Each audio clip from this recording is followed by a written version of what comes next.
Let me try to get to the heart of my videos now on the history of Christianity. When we look at the gospel and look at the death of Jesus, we know that he is getting ready to send the Holy Spirit on the day of Pentecost that will empower the apostles and others to do the task that God has sent them out for. But did he leave any orders for them? And this is to me is one of the important issues that we must face in the history of Christianity.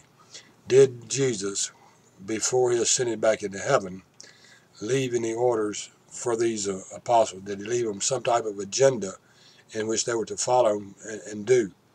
And we can find that in Matthew chapter 28 on what has been called the Great Commission, where he said, "All authority in heaven and earth has been given to me.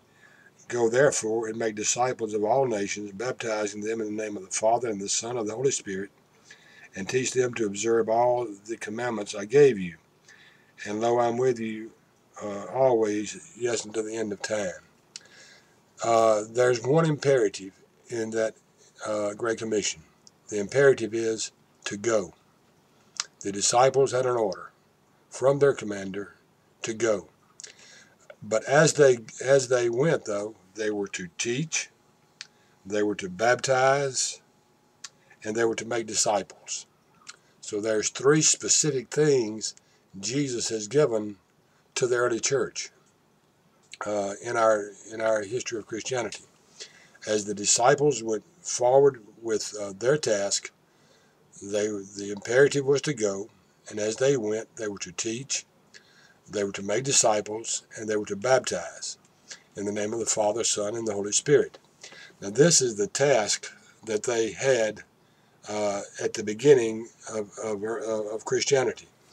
In, I believe it's Acts chapter 1, verse 8, Jesus would say, "You're to be my witnesses in Jerusalem, Samaria, and Judea, and uttermost parts of the world." So there he's telling them, you begin at your home base, and then you expand out. So they were to naturally begin there at their home base, preaching the gospel, making disciples, baptizing people, in other words, going out to do the task that God had given them. And they were to start at their home base and spread the gospel out. Now, with that in mind, think about this.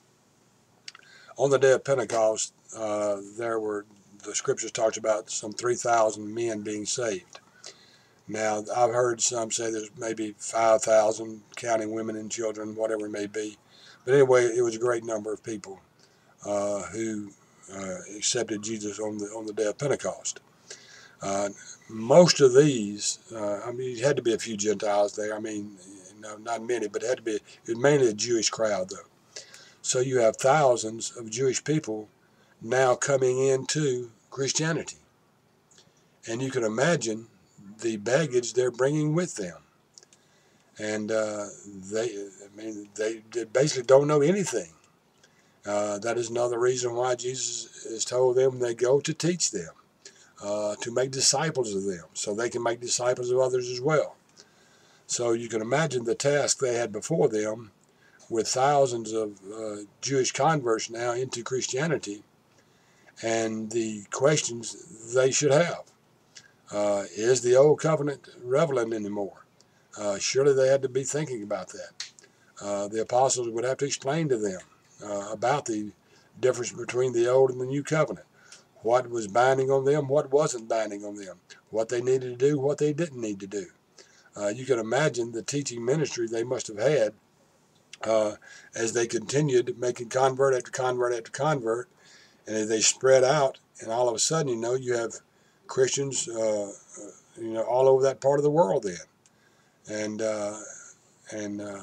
they needed to be taught. They needed to know what God expected of them. So look back at it again and think again the tremendous problems that they must have had at the beginning of Christianity in teaching these Jewish converts. Some of them would want to hold on to the Mosaic laws and the Old Covenant, which was no longer binding on them. They had to teach them. In fact, there would be splits where some of them would hold on to it and want to keep the Old Testament Sabbath, want to continue doing things that was already abolished. They were under a new covenant now. And as the years progress, then you can see from these early groups how a lot of heresy could pop up and would begin to pop up. I'll be covering that now in this series on the history of Christianity, especially for the first 3 or 4 centuries anyway, and all the heresies that popped up that had to be dealt with, the Arians, the Gnostics, and different groups of people that came up. Somebody had to have the authority to stop the madness. When these heresies came up, like the Arians and the Gnostics and so forth, somebody had to step in and say, no, that's not right. Somebody had the authority to have the authority to say, this is what God means. This is what the doctrine is. It is no deviation from it. There's no substitute for it. This is what it means. And when the church spoke, it had to speak decisively and accurate in what it was doing. And we know that the apostles went with the authority. A more important thing is they went with the leadership of the Holy Spirit to protect them and to preserve them and to keep them from making errors. Again, this is to show you, this video mainly to show you what the marching orders of Christianity would be, what they would have to do, and what they're going to begin to face now as the history of Christianity begins to unfold. There's an imperative for them in the Great Commission, and that is to go. As they go, they are to teach, they are to make disciples, and they are to baptize in the name of the Father, the Son, and the Holy Spirit. That is, again, the teaching ministry of the church today. That commandment has not been withdrawn. We're still to go into all parts of the world. We're still to make disciples. We're still to baptize them in the name of the Father, Son, and the Holy Spirit. So again, this video is to bring you up to the day of Pentecost and show you the marching orders that the early apostles had. And from this now, you're going to begin to have problems that developed.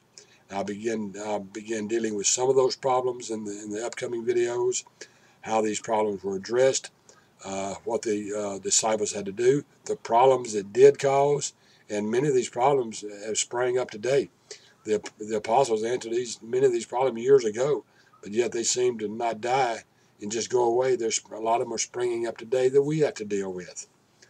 But such is the world when you don't have any authority or any guidelines. You just every man for himself, so to speak, and everyone interprets the Bible the way they want to. You can begin to see the need for someone to have the authority to say, no, that is wrong. That is not Christianity.